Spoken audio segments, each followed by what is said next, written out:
Providing support for the stance you take on the essay prompt is an important component of the evaluation of your essay. Regardless of the prompt, sound reasoning and examples will be the key to success. In this section, I want to cover some of the strategies for providing examples. Providing examples, we've been taught that providing examples is the building block of good writing since we've started probably in 2nd or 3rd grade.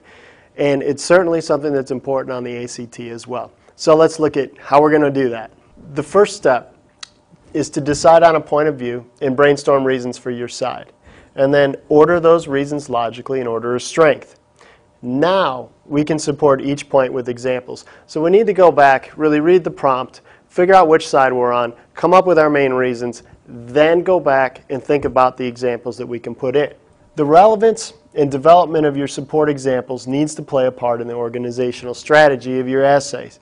So there's several questions that you can ask yourself to help brainstorm those examples and to really bring them out. And then we'll take the strongest examples that you come up with, and those might be the ones that we start when we organize your essay. So these questions, here's one. Can the overall issue be compared to something more general? Can you find an analogy that you can use with it? Whether it be politics, nature, or famous literature. Almost everyone throughout their high school has read something like To Kill a Mockingbird. All right, so if there's some universal thing that has a lot of different themes in it, that might be a good starting point. So ask yourself, can I create an analogy about one of those overall things and then go ahead and use that in my essay? You have to be careful with some of the analogies, though, because you want to make sure that whoever's reading it will be able to answer it. I'm very much into sports, and if I went ahead and I made an analogy from the 1972 New York Yankees in my essay, I might be taking in information that Raider has no idea about and then lose some points. So make sure that your analogies are universal. Now, more questions that you can ask while brainstorming. Can you compare it to something more specific? A personal anecdote, a story, something that happened personally that you can share within that essay that really brings home the point.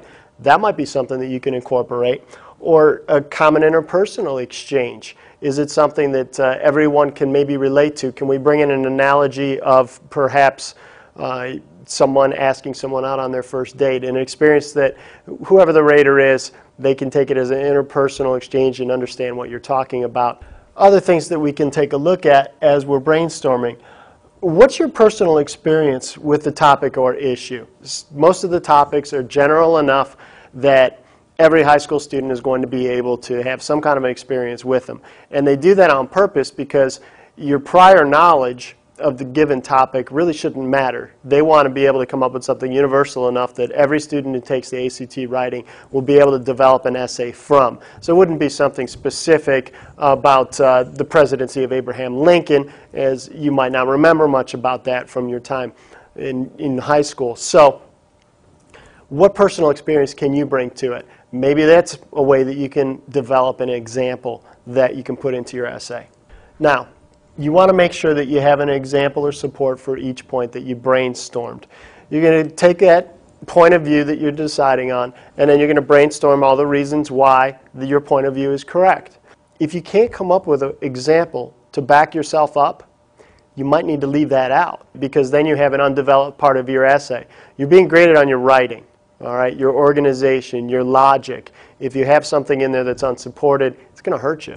After we've come up with examples for each of our main points, we want to rank the strength of our examples with the strongest points that we're going to put into the essay. So ask ourselves some questions here. What examples did we come up with that are the most relevant? Or which ones are most thorough? Which are the most universal? And which are the least controversial? Taking a look at this, if I want to rank them, if I have a relevant one, a thorough one, a universal one, and a controversial one, all of those first three are quite important.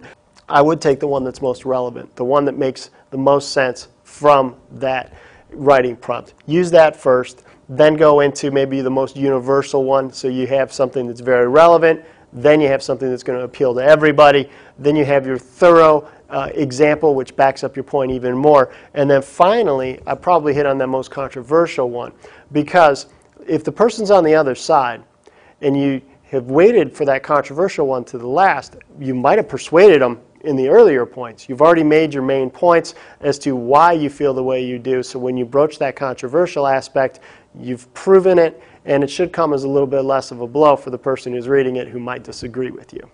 Running through this thought process must be done rather quickly. You should take between 7 and 9 minutes listing your main points, jotting down your support ideas, and placing them in a logical order.